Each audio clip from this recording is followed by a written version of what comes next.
क्या इंसान सच में भूत या शैतानी ताकतों के कब्जे में आ सकता है? Well, let's find out. ये कहानी है एक लड़की की जिसे दुनिया ने पागल कहा, लेकिन उसके घर वालों ने कुछ और। उसके घर वालों का कहना था कि उस पर एक शैतानी साया है। क्या सच था और क्या झूठ, आइए इस पर रोशनी डालते हैं।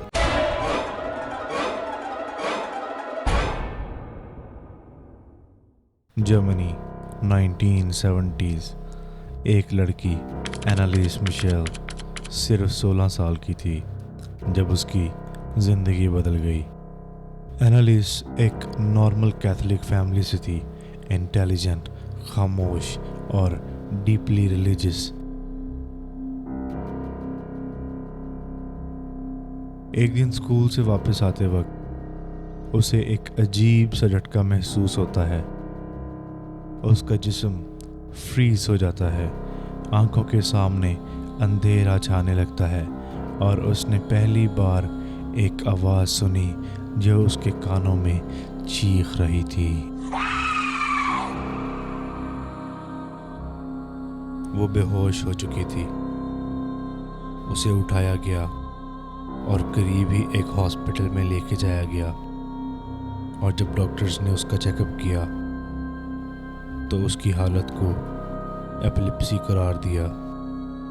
उसे कुछ मेडिसिन्स दी गई, लेकिन कुछ इम्प्रूव नहीं हुआ।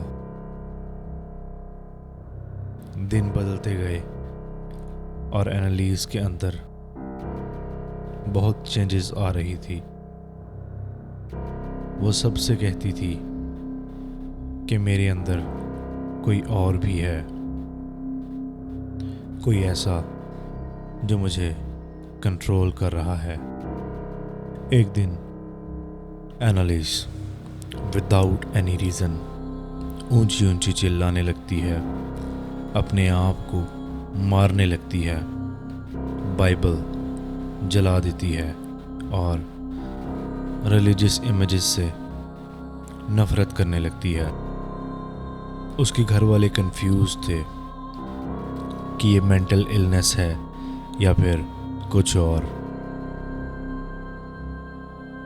एनालिस को कुछ कंट्रोल करने के बाद, थोड़ा काम करने के बाद जब पूछा गया तो उसका कहना था कि उसके अंदर 6 रूहों का कब्ज़ा है, जिसमें जुदास, हिटलर, नेरो, केन और 2 और जो खुद को फॉलन एंजल्स कहते थे। उसके पेरेंट्स ने फिर एक कैथोलिक चर्च प्रीस्ट से मदद मांगी, फादर एर्नल्ड रेंस और फादर एर्नस्ट एल्ट। उन दोनों ने कहा कि ये केस नॉर्मल नहीं है, ये पोजेशन हो सकता है। एनालिस की ये हालत उसके पेरेंट्स को मजबूर कर गई कि वो एनालिस का एक्सॉर्सिज्म करवाएं।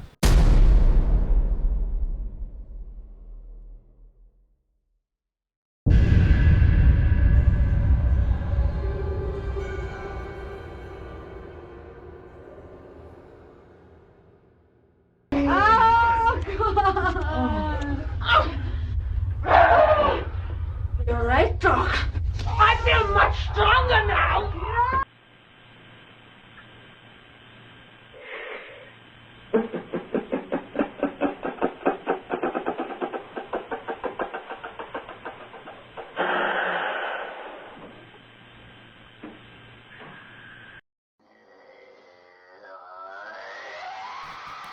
चर्च ने ऑफिशियल एक्सॉर्सिज्म अलाउ कर दिया था, जिसका पहला सेशन 1975 में किया गया। उस वक्त एनालिस का वज़न सिर्फ 40 केजेस था। उसके चेहरे पर निशान, उसकी आवाज़ मर्दाना और अजीब हो गई थी। एक के बाद एक एक्सॉर्सिज्म सेशंस किए गए।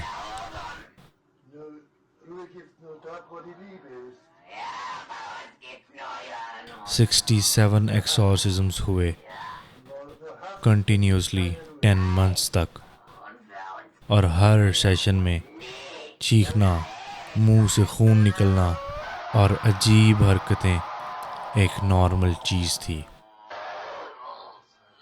एनालिस रोज़ 600 बार सजदा करती थी।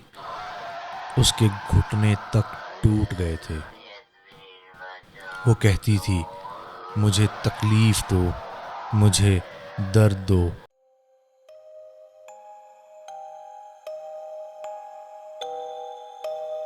ताकि लोगों की रूहें बच सकें।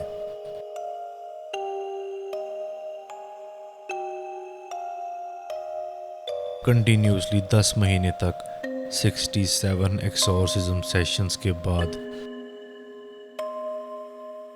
30 जून 1976 को एनालिस मिशेल की डेथ हो जाती है। डेथ की वजह भूख, वीकनेस और ब्रेन डैमेज बताई जाती है, लेकिन असल वजह क्या थी, नोबडी नोज। पोस्टमार्टम ने बताया उसका वज़न at the time of death सिर्फ और सिर्फ 30 केजीज था, और उसके जिस्म पर चोट के मोर देन 100 मार्क्स थे। जर्मनी भर में हंगामा मच गया। मीडिया, डॉक्टर्स और चर्च सब पर एक सवाल था।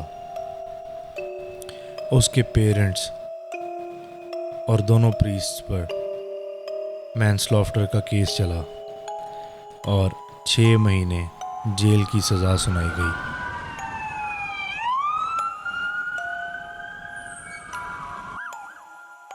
इस कहानी ने पूरी दुनिया को हिला दिया और इस पर बनी थी एक Hollywood film, the exorcism of Emily रोज।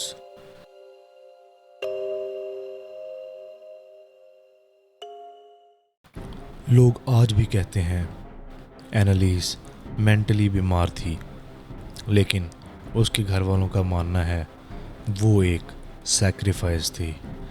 एनालिस ने खुद कहा था, एक दिन दुनिया समझेगी कि ये सिर्फ बीमारी नहीं थी, ये कुछ और था।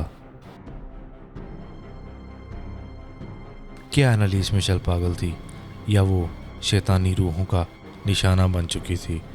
ये फैसला मैं आप पे छोड़ता हूँ, लेकिन एक बात हमेशा याद रखिएगा कि शैतान हमेशा कमज़ोर और मासूम लोगों को ही निशाना बनाता है।